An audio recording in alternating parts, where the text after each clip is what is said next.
learners with difficulty in moving or walking. Hello everyone, today we are going to discuss to you about the learners with difficulty in moving and walking. To give you an overview about this topic, physical disability may have an impact on some or all activities to a greater or lesser extent. The initial barrier experienced by many students with physical disability is physically accessing the learning environment itself. For many students with physical disabilities, the inaccessibility of buildings and surrounding areas is a problem. Here are the disorders which is in line to moving or walking.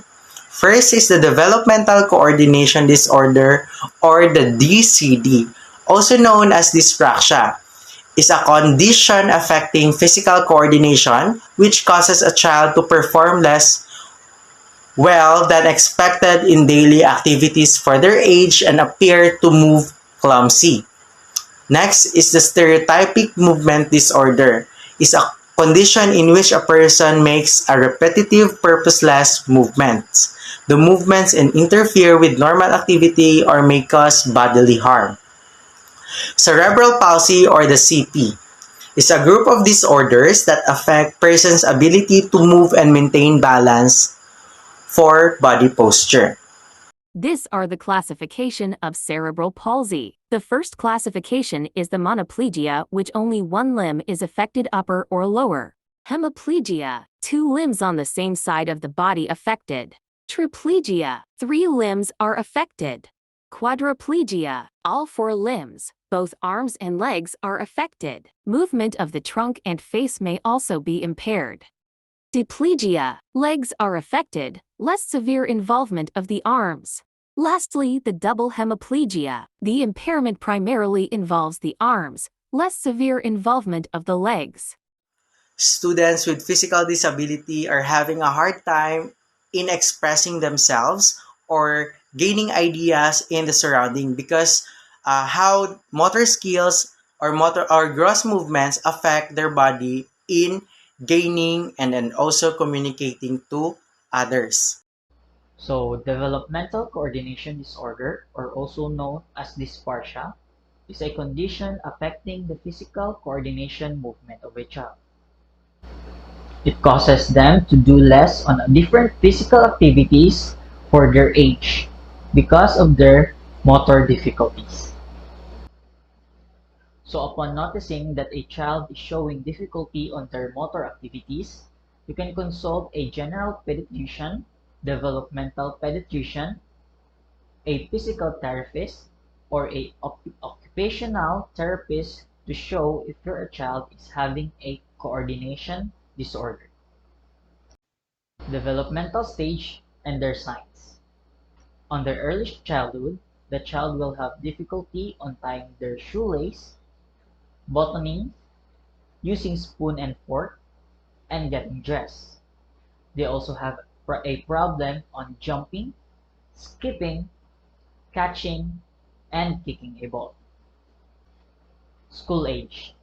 During their school age, because of their difficulties, they will avoid sports and writing tests. On conducting an assessment, the specialist will check for the child's developmental history, intellectual activity, and also on their gross and fine motor skills. On the gross motor skills, it involves the use of large muscles in their body, like throwing, jumping, running, and walking.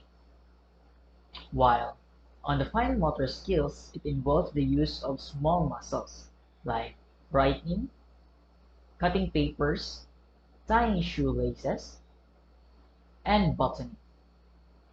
Stereotypic movement disorder. Stereotypic movement disorder is a condition which a child makes repetitive and purposeless movements. A developing children with stereotypic behaviors are referred to stereotypies.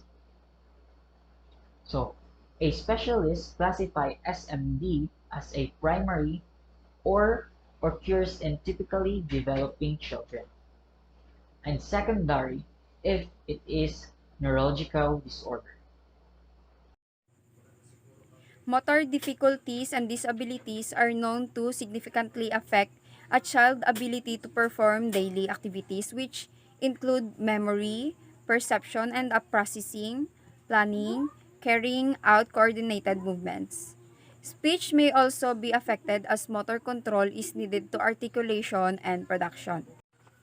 This is a disability in brain which affects the performance of a child in terms of the way child thinks or retain what is taught to them, analyzing and making situation happen and functioning, as well as in terms of physical activities, as well as the ability to speak and speech of a child is affected since the brain is the one that dictates the words that will come out from child's mouth. Moreover, developmental coordination disorder also affects psychosocial functioning as children report to have low level of self-efficacy and competence in physical and social domains, experience more symptoms of being depressed and anxious, as well as display of externalizing behaviors. In such ways, children's physical performance is affected in developmental coordination disorder. They experience to be depressed and anxious cause of lack of self-confidence in performing physical tasks or activities. Children with stereotypic movement disorder also tend to have low self-esteem and have been reported to be withdrawn. Child with stereotypic disorder mostly develop low self-confidence and gets to be introverted since they are anxious because of their conditions. On the other hand, a range of strength needs to be acknowledged in every child with a disability. Every child has a special abilities that needs to be developed and needs to be seen as they excel in other areas of intelligence. Students with motor or movement disorder may excel in other areas of intelligence that are not controlled by motor functions. They may have adequate intelligence, creativity, and language skills depending on their severity of the disorder and the presence of the supportive adults. Children with motor disability may tend to excel in areas that doesn't require their motor functions.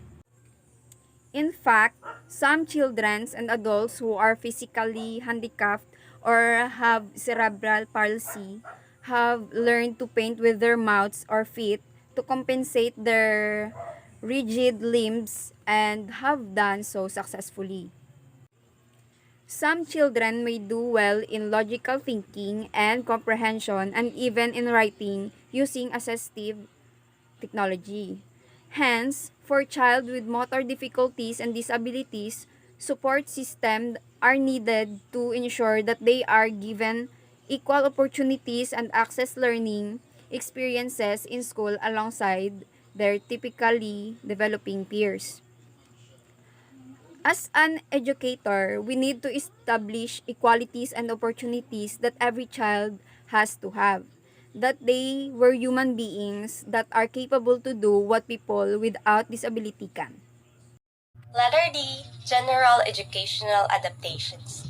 First and foremost, children with motor difficulties and disabilities need primary intervention with specialists such as physical and occupational therapists. These professionals are responsible for setting goals in motor development, planning, mobility, as well as in providing teachers and others with information about the child's physical conditions, limitations, and abilities. Physical accessibility of a school and classrooms to children with motor difficulty or disability is essential. Ramps and elevators for school with multiple levels of building is necessary, as well as the provision of wheelchairs. The type of accommodations given will always be relative to the strengths, abilities, and difficulties of the child. For a child with developmental coordination or stereotypic movement disorder who struggles or is unable to write but has adequate articulation and language skills, he or she may benefit from being given accommodations in a way understanding is demonstrated. Example is the response. Some of the recommendations for a child with such a profile may include the following. Number 1, assign an adult or a peer to be a scribe when accomplishing written tasks may be an option. And number 2, being given a pencil or a pen grip and different size or diameter for a pencil for those with poor fine motor control.